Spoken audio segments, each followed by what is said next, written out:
Hello everybody and welcome to my kitchen. Today I'm making some Salsa Verde Enchiladas with your own homemade Salsa Verde. So I will show you how to do that today. So first I make my filling, and that's just some frozen chicken breast and a jar of paste salsa, and I slow cook that for 6 to 8 hours on high. And paste salsa cooks up so well, so it makes a really lovely filling. And whenever that's done, it will look a little bit like this.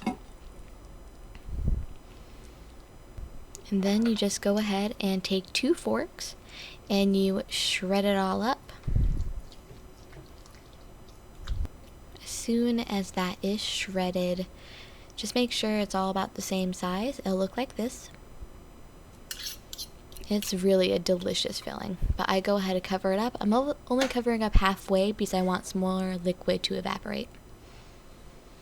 Okay, and then you go ahead and set your oven to 400 degrees, and that is to roast your peppers and to take care of your enchiladas later. So here are your tomatillos. You're going to want to peel off this paper skin, and just so you know, tomatillos are super duper waxy and sticky, so you do need to wash them.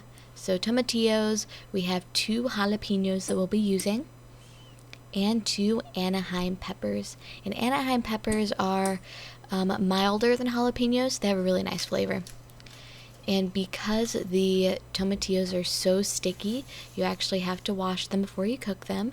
But I am using 5 of them. So we have 5 tomatillos, 2 jalapeños, and 2 Anaheim peppers. And I'm going to roast everything for about 5 to 7 minutes.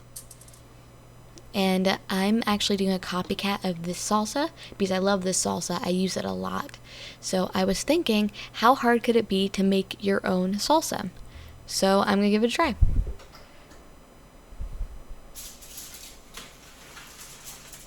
So stick everything in the oven, and again it's going to roast for about 5 to 7 minutes.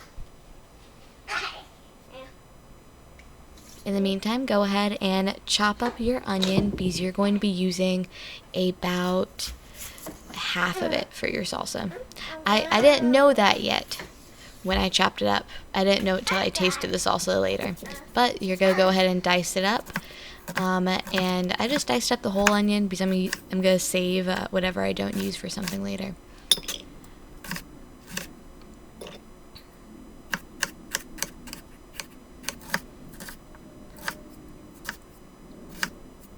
And be careful when you're dicing. Make sure to move your hand back. Even make like a claw motion with your hand. Just keep it out of the way of the blade.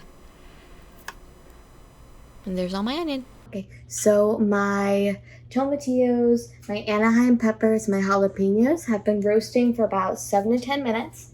So I'm going to go ahead and take them out, put them in a bowl so they can go ahead and steam. And I can get the skins off them.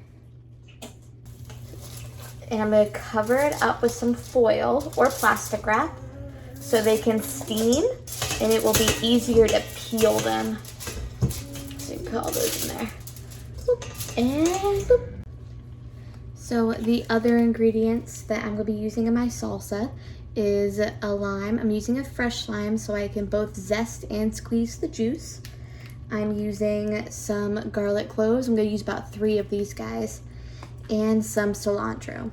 And ideally you'd want to use fresh cilantro, but I have the lightly dried cilantro. Plus we don't use it that often, so I don't feel like I'm wasting anything. And of course, the onion as well. Yeah, bud? You just woke up from a nap. Yes, you did.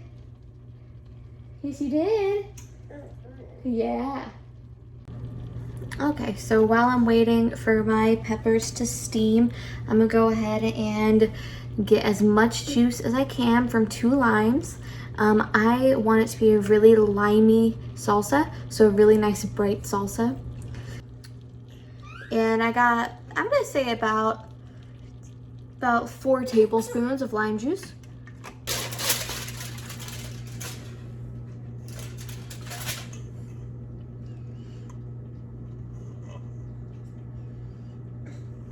Here they are. They're nice and steamy. I just have to wait for them to cool off before I handle them. You do not have to peel your tomatillos. And they're still quite warm, so be careful. Or you can pop them in the fridge until they're completely cool to handle them. But they're gonna be quite hot.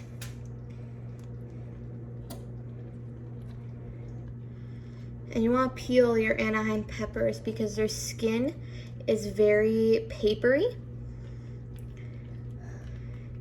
In fact, I can just wiggle this pepper right out of the skin.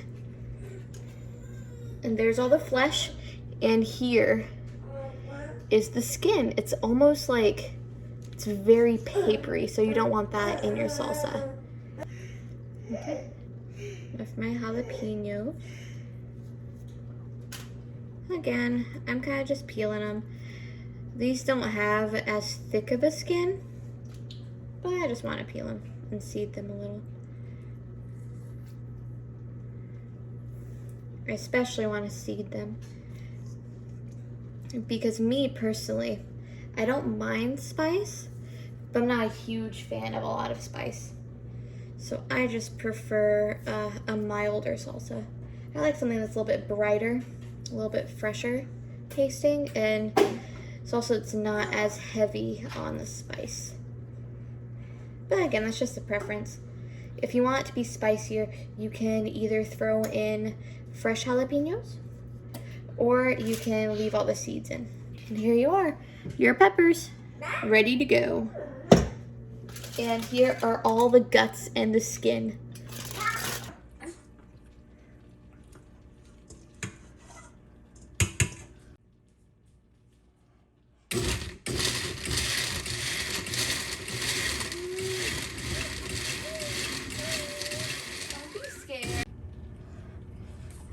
Okay, so we pour in my lime juice. Oh, nice. Okay. My initial taste was good. Let me go ahead and I'm gonna add about half of an onion in there. So about half that onion. Let me add my 3 garlic cloves. And also a little bit of salt because salt amplifies flavor.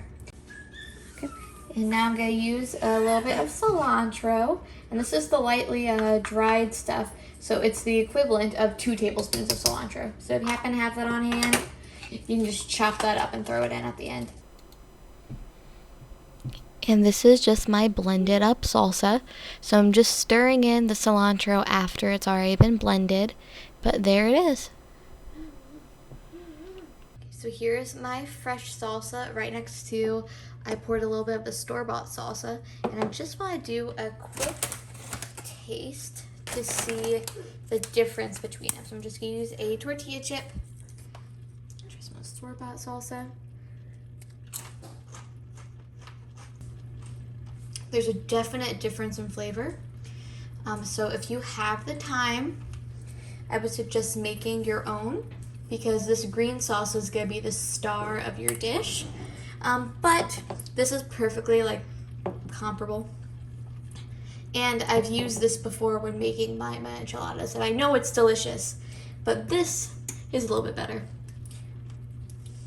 So now I will move on to the assembly of my enchiladas. I have a 13 by 9 casserole dish here, and I put some of my salsa verde at the bottom. And also I'm using some white corn tortillas that I have soaking in my salsa right now, and I'll just make them more pliable and easier to wrap around your chicken filling. Go ahead and take those out. And this is messy. Go ahead and here is your tortilla.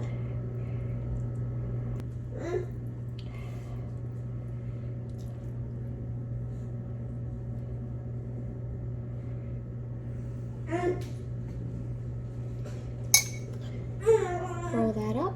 And remember, corn is a bit fragile, so sometimes they'll break up like you on this. Break up like this on you. That's okay though.